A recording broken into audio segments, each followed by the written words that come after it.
It's tonight, obviously, that we're going to look at some of those three principles. Now, quick question for you. Who has heard of Dr. Craig Emerson? One person? Anybody else? Two? Three? Three people? Dr. Craig Emerson, as you can see, is an MP, he's a minister, sorry, he's a member of Parliament. He is, in fact, the Minister of Small Business. I didn't know this until last week. And I've been running small business for quite a while. I was watching the ABC last Wednesday, and there's a program on there on Wednesday nights called Q&A. Does everybody watch Q&A?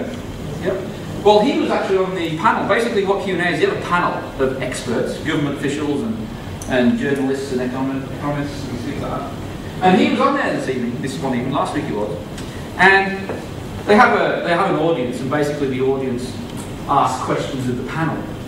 And this chappie put his hand up and said, I've got a question for Craig here, who's obviously the minister. He says, I'm a small business owner.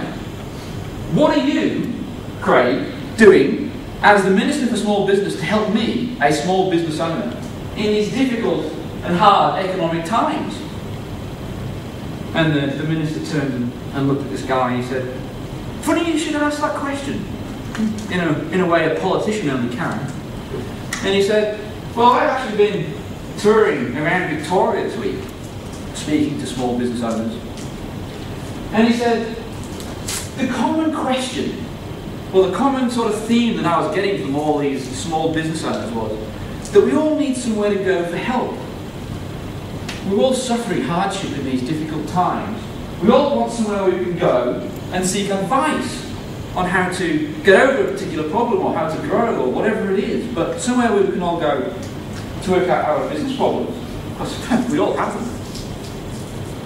And Craig turned and looked at this gentleman in the audience sort of all proudly and he said, we, the Labour government, have decided to implement a hotline, if you like, a place where you as a small business can ring up and speak to one of our experts. And that got me thinking. I was thinking to myself, now, I'm a small business owner. What would I do? And this is the very question I asked myself, and I'm going to ask the same question of you.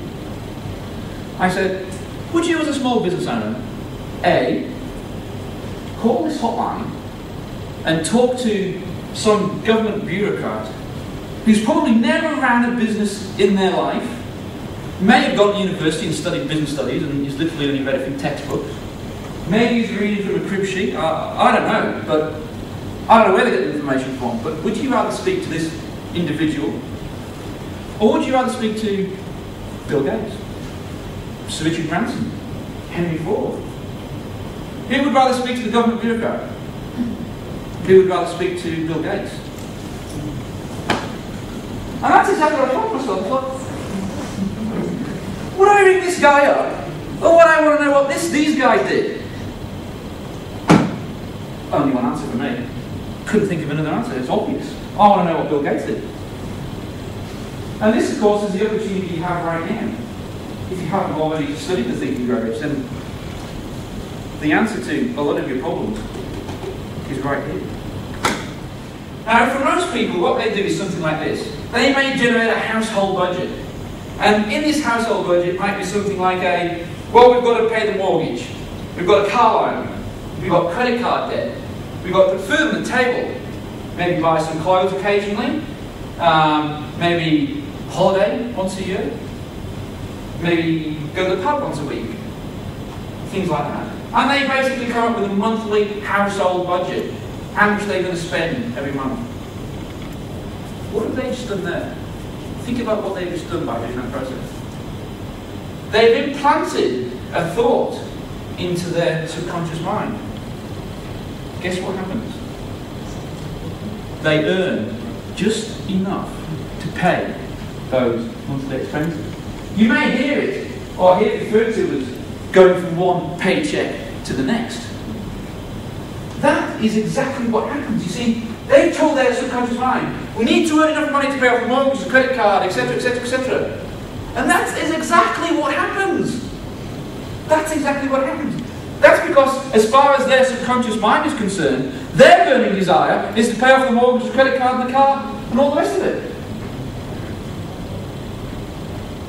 you think Henry Ford might have had a bit of a different burning desire? Do you think Debbie here had a burning desire? She went out and borrowed $1,000. Quite interesting. If you would all please stand. And close your eyes. And picture yourself 5 years from now. And in 5 years from now, you have just achieved a lifelong goal. A lifelong ambition that you may have had since a child. Up until this point, you have never been able to understand how you go and achieve that goal.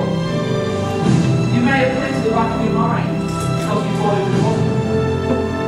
Well, picture yourself now, 5 years from now, having achieved that goal. What can you see? What can you hear? What can you smell?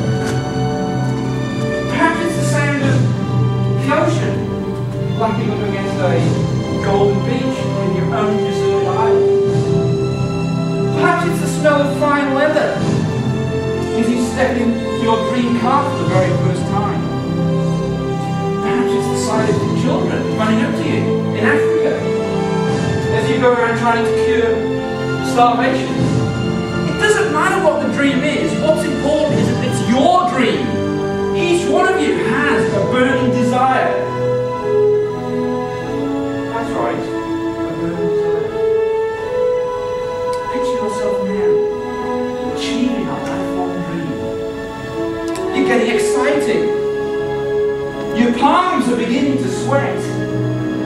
Your heartbeat is beating faster and faster as you realise that a lifelong goal that you have always had, you have finally achieved. Ladies and gentlemen, open your eyes and give yourselves a tremendous round of applause. I'm going to share with you another example of the power of persistence this evening. We all know the gentleman on the screen. Abraham Lincoln. Correct. Now, he has an interesting history, for those of you who don't know it, and I think it illustrates the power of persistence extremely well. So we'll just run through his life here on the screen. You see, in 1831 he failed in business. In 1832 he was defeated in the legislature.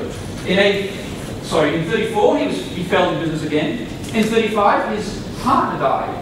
In 36 he suffered a nervous breakdown. In 38 he was defeated in the election. In 43 he was defeated for Congress. In 46 he was defeated for Congress again. In 48 he was defeated for Congress again. In 1855 he was defeated for Senate. In 1856 he was defeated for Vice President. And in 1858 he was defeated for the Senate again. Whew, that's a fair few run of defeats, wouldn't you say? Geez, you get some bad luck. Amazing. Let me ask you a question. If, at this point here, after you've just been defeated in 1858, would you then run for the presidency of the United States of America? Oh, it's no small job. You don't just wake up one day and go, I know, I think you'll become the president of the USA. Some say it's the most powerful job in the world. The leader of the free world, if you will. Would you? I mean, would you run for the presidency of the United States, having gone through all that? Well, he did. And of course, in 1860, he became the president of the United States. Some say the greatest president ever. He was the founder of the Union and all that.